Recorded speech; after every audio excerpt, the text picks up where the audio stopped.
Go. Go ahead. Yeah, my name is Robert Asa Gordon. I'm a retired astrodynamicist. I now serve as consultant curator and a research historian with the African American Civil War Museum. So I became a historian in my retirement. But during the years when I was at NASA, I pioneered what became autonomous on-board navigation by being able to port my theory for orbit determination onto processes that they could operate on board a spacecraft. Up until then, everything was ground-based.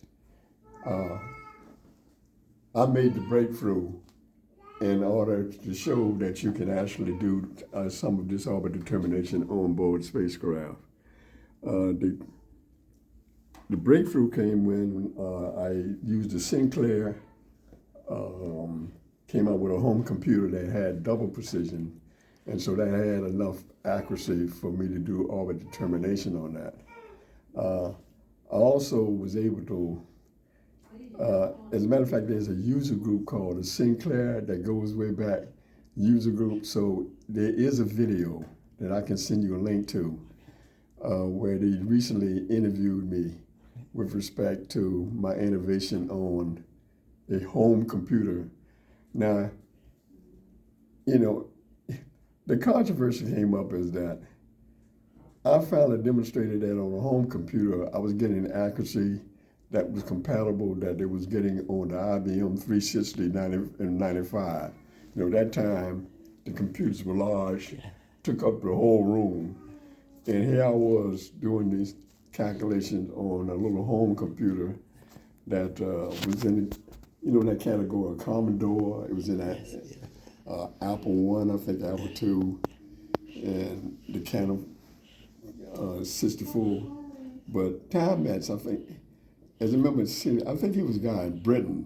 He was the one that came up with this Time-Max Sinclair 2608. And so I recently tried to, find out more about the work I had done at that time, because I was looking back at that time. And Microsoft, I use Microsoft, what it is, AI. Yeah. And it's kind of scary because it came back with assessments of some of what I was doing that explained it better than I had explained it myself. So it's kind of frightening to me. I say, my goodness, they actually captured what I've tried to communicate. I had a hard time getting the audience, and they broke it down to very, and that was how I had atmosphere non-conservative forces that analytical theories had a problem with. I'm kind of rambling on there, but what it is that it identifies me, I guess, as a hidden figure. I did not get the credit, at the time. When you saw the film, wasn't that a thrilling film? Hidden Figures, the film. Yeah. Well, here's the thing. Yeah. I wrote an article on that. Okay. I want you to understand, when I first attended was hired at Goddard Space Flight Center, I was very lucky. Both my section head and my branch head were African American women. Okay. I was in the Analytical Orbital Predictions branch. Now I came in, I want you to understand, mainly as a programming mathematician. And I that was assigned to the Goddard Trajectory Determination System. And when a mission was coming up, Apollo 8, in which there will be a radio blackout when they that was called a figure 8 trajectory. And I noticed that they was using what is called a cylindrical model. And I said, well, there's a problem with that, because I went to an art store and I got some styrofoam balls and a flashlight, and I noticed there's something called partial shadow and total shadow, which is pronominal effects and effects. So on my own, I wrote routines for that. And my supervisor saw that and said, "You say you're more than just a programmer here, you know." And say, "I want you." So on Christmas Eve, she called me out to run my program at the data center there. And it's physics, so I shouldn't have been nervous. But my predictions were right on for partial when they in partial saddle. When they in the penumbra region, exit from penumbra region, went into what they call umbra, which is total blackout. So they had communication a little longer than they needed. That kind of built the word got out, and that kind of built my reputation as as a budding astronomicist. So she said, "Look, I want you to look at our guided trajectory determination system and see if there are other things in there that you think needs improvement." And I told her that, frankly, I had not been trained in celestial mechanics. And I said, what I like to do is the first week of each month be allowed to use the Goddard Space Flight Center library to familiarize myself with the field. She said, "You got it." And so the first week of each month, I would be checking out Joan. It got extended into 2 weeks, but she gave me the leadway, Okay. And When did you know that you had a talent? When she recognized it. I didn't. Yeah, but when you were young, you did really well at math, right? No. No, you didn't. No. Okay. Well, I was good at math. I majored in physics. Okay, you majored. All right. And In you studied high at Howard? school. It's kind of funny. Okay. I look back at my yearbook, and my physics teacher said the first guy who would walk on the moon. But at that time, now I want you to understand, all of my education was Jim Crow. Okay. All right. I mean, all of it. What state? What state? Georgia. Georgia. I could not attend the University of Georgia, so I went to Hampton Institute, and I did major in physics there. Now, I wasn't a particularly great student. My senior year is when I finally got up to 3.5 in my major. But the breakthrough came is that when I went to start doing some advanced work at Howard University, they had a 1620 computer. I didn't know what Howard was one of the few who had that. And the guy said, "Look, you can make a little money working in the computer lab." And so I worked on the 1620, and I learned Fortran. And I would help graduate students with their calculation. What year was that?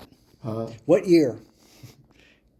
It must have been from late 60s. Late 60s. All right. Now. Punch card Fortran.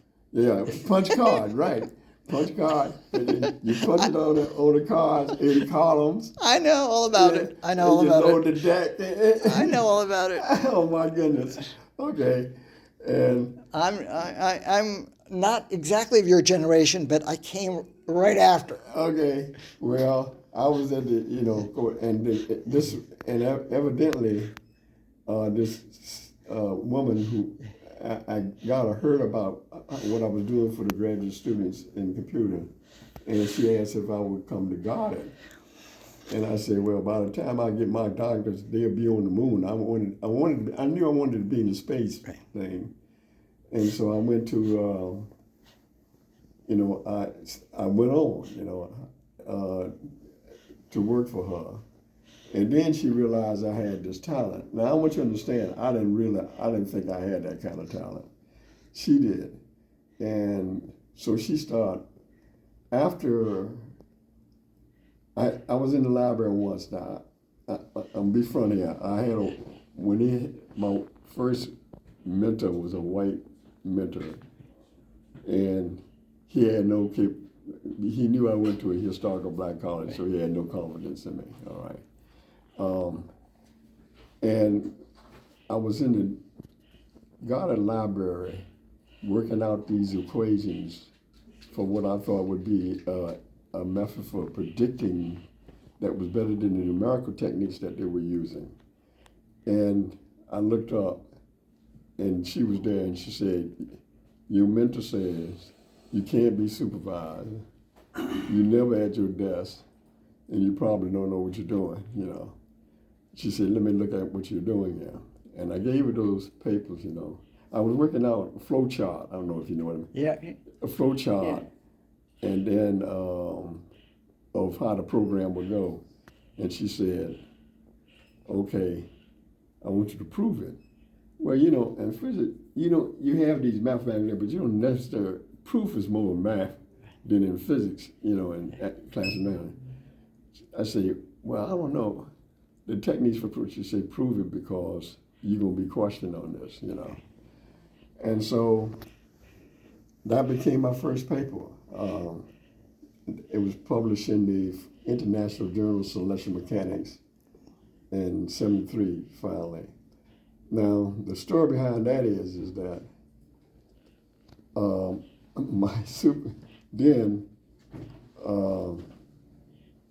she put me in for an astrodynamics conference at Goddard Space Flight Center. And I didn't know she had did that, you know. And so I got this paper saying you are to, the time that I was presenting my paper. And I remember going to her and said, look, this is an astrodynamics conference. I've had no courses. She said, you're ready. And she said, present the paper. And I presented it. And as fate would have it, one of the on the staff of the Celestial Mechanics magazine, this Celestial Mechanics, that was the one that was published in, he attended the lecture. And after I gave the presentation, he said, I want you to present this to our journal. And I said, wow, you know, because I knew who he was. This was Dr. Andre Dupree, and he was considered number 3 in astrodynamics at the time. I didn't know it, but the guy I found out later, the guy who refereed my paper was John Venti, MIT. He's considered kind of like number 2 in astrodynamics. And there was John Harrod, one in astronomics down at UCLA. But he gave me the top ranking in originality and skill on that. And so I was proofreading my paper. They sent it back, and you know, the proof. And here's something that kind of affected my life. I didn't know it, but I had violated the procedures for how you seek an outside publication. And when I went to a meeting, they said, well, if you want to publish something, you have to submit it to your section head. This is for you new employees. Now, I'd only been there about a year now. They said, your section head approves it, then it goes to your branch head. You say if the branch head approves it, then it goes to your division chief. If the division chief, then it goes to the director. They say, director approves, then you can send it out, because we don't want anybody embarrassing our agency, you know. All right. I said, oh, crap, I didn't do any of that. And so they cover my behind. I submitted the paper as if I, you know, for the first time to my section head. Now, this is how fate can really affect your life. He said, this is not journal material. I said, what? Now, the only reason I was proofreading, it sent it back, you know, because I had violated procedures. If I hadn't done that, I would have believed him, because all my education was Jim Crow. I have none of my, you know. And so I had confidence because the paper had been accepted. So I challenged him and said, take it up to the branch head. Took it to the branch head, and I found out they didn't understand the math. You know, I said, gentlemen, we have a problem. He said, no, yeah. I said, no, we have a problem. I said, I must confess that I'm come trying to, I didn't go through the procedure and the paper's already been accepted. Now you got to figure out why you thought it was not journal material, but the author, the journal has approved it. That was on a Friday.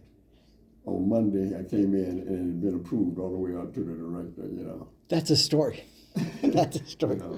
Now, one reason I wanted the library here to host me during Black History Month is, and not all of Black history is back to the time of Harriet Tubman, Rosa Parks. We have living blacks today that made some kind of history.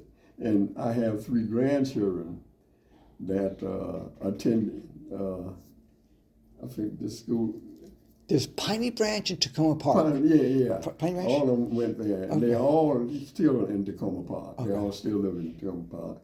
And they're adults now. yeah. Okay. Well, no. Oh, okay. One is a junior, and another. I have one that's a boy. Right. All right. I think he's going. He's a junior high now. I have one is in the elementary school here down the street. Okay. He in Tacoma Park. Okay. And the other one is preschool. Okay. Yeah. She's around 3rd grade or something like that. Oh, okay. So they all, still. I still babysit them. Okay. Yeah. Once a week, I'm babysitting my grandchildren. Okay. So I thought it would be cool. And what are their names? There's Harper Henry Hand.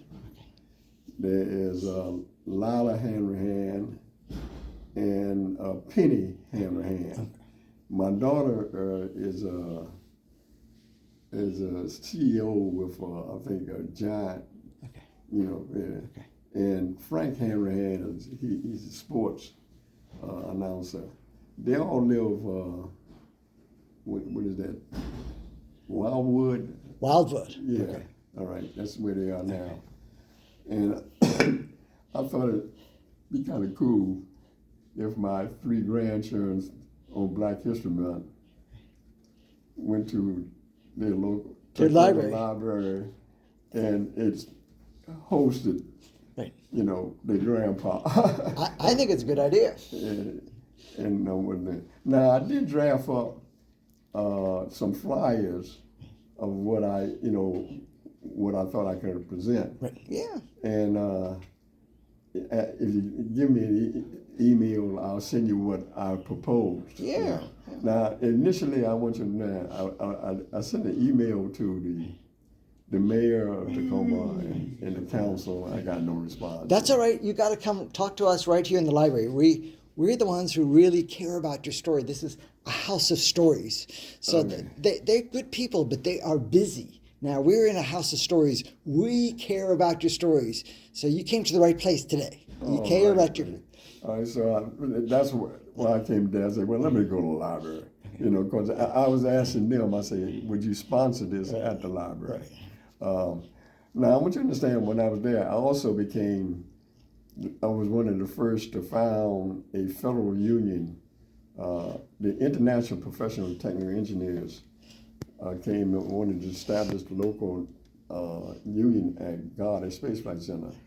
And so I was one of the 5 pioneers that established the Goddard Engineers, Scientists, and Technicians Association, which was Local 29 of the International Professional Technical Engineers, And I served 2 terms as president of that organization. Kind of interesting aside is that part of what I was doing was in conflict with, I was making advances in an analytical theory that was in competition with what some of my supervisors, okay, when my black supervisors left, to be honest, all right. You know, she said, look, I can't cover you anymore. You know, you said, you're on your own. You said, but however you do it your way. Because believe me, you are an astronaut. And now, all of my supervisors, you know, became white. And they saw me through the eyes of Jim Crow education, historical black college. The problem they had is that when you publish, I try to figure out, I say, well, why am I getting all this outside recognition? But here at Goddard, they're blocking me. And it was simple.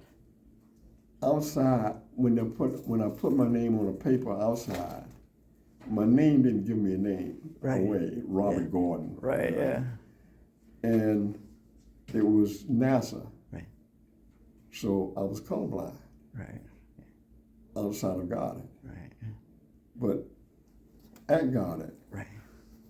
They saw me through the filter of my Jim Crow education in historical black college. Right. And so the problem they started having was I was getting all these inquiries from outside. They were saying, well, he had this problem, but then I was, Air Force contacted them, and they made assumptions. I became a doctor. I became Dr. Gordon right. to the outside, right. Of God. They would address me that because that was the assumption. Right, yeah. And so